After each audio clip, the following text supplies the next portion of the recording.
Josué, capítulo 8. O Senhor disse a Josué: não tenha medo nem desanime.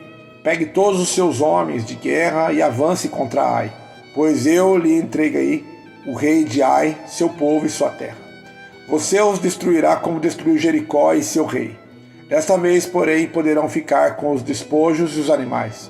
Prepare uma emboscada atrás da cidade. Então Josué e todos os seus homens de guerra partiram para atacar Ai. Josué escolheu 30.000 de seus melhores guerreiros e de noite os enviou com as seguintes ordens: armem uma emboscada atrás da cidade, perto dela, e preparem-se para entrar em ação. Quando o nosso exército principal atacar, os homens de Ai sairão para a luta, como fizeram antes, e nós fugiremos deles. Eles nos perseguirão até que os tenhamos atraído para longe da cidade, pois dirão: os israelitas estão fugindo de nós como fizeram antes. Então, enquanto corremos deles, vocês sairão da emboscada e tomarão a cidade, pois o Senhor seu Deus a entregará em suas mãos. Ponham fogo na cidade, conforme o Senhor ordenou. Essas são as minhas ordens. Josué os enviou, e eles foram ao lugar da emboscada entre Betel e o lado oeste de Ai. Josué, porém, passou a noite com o povo no acampamento.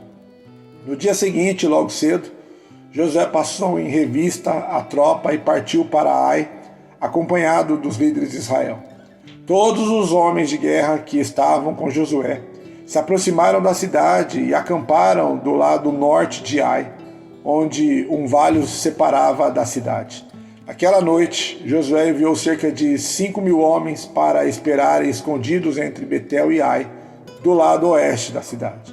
O exército principal se posicionou ao norte da cidade e o grupo da emboscada a oeste. Josué, por sua vez, passou a noite no meio do vale.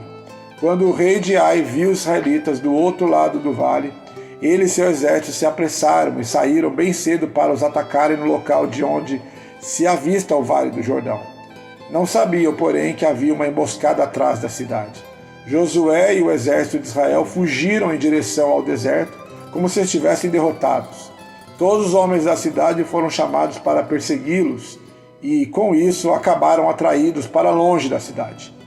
Não restou um só homem em Ai e em Betel que não perseguisse Israel, e as cidades ficaram totalmente desprotegidas.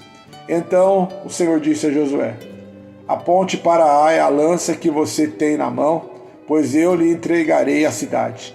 Josué fez conforme ordenado, e assim que deu esse sinal, todos os homens da emboscada saíram correndo de sua posição e invadiram a cidade. Em pouco tempo, eles a capturaram e a incendiaram. Quando os homens de Ai olharam para trás, a fumaça da cidade subia ao céu e eles não tinham para onde ir, pois os israelitas que fugiam em direção ao deserto se voltaram contra os seus perseguidores. Ao perceberem que a emboscada havia sido bem sucedida e fumaça subia da cidade, Josué e todo o exército de Israel deram meia volta e atacaram os homens de Ai. Enquanto isso, os israelitas que estavam dentro da cidade saíram e atacaram o inimigo pela retaguarda. Os homens de Ai ficaram presos no meio, com guerreiros israelitas de ambos os lados. Israel os atacou, e nenhum deles sobreviveu nem escapou. Somente o rei de Ai foi capturado vivo e levado a Josué. Quando o exército israelita terminou de perseguir e matar todos os homens de Ai nos campos abertos, voltou e acabou com quem tinha ficado dentro da cidade. Toda a população de Ai, no total de 12.000 homens e mulheres, foi exterminada naquele dia, pois Josué manteve sua lança estendida até que todos os moradores de Ai tivessem sido completamente destruídos. Somente os animais e os tesouros da cidade não foram destruídos, pois Israel os tomou como despojo, conforme o Senhor havia ordenado a Josué. Então Josué pôs fogo na cidade de Ai, e ela se tornou para sempre uma pilha de ruínas, um lugar desolado até hoje. Josué enforcou o rei de Ai numa árvore e ali o deixou até a tarde. Ao pôr do sol, os israelitas retiraram o corpo da árvore e, por ordem de Josué, o lançaram em frente à porta da cidade. Sobre ele levantaram uma pilha de pedras, que permanece lá até hoje. Então Josué construiu no Monte Ebal um altar ao Senhor, o Deus de Israel. Seguiu as ordens que Moisés, servo do Senhor, havia escrito no livro da lei. Faça um altar de pedras inteiras, em sua forma natural, que não tenham sido trabalhadas com ferramentas de ferro.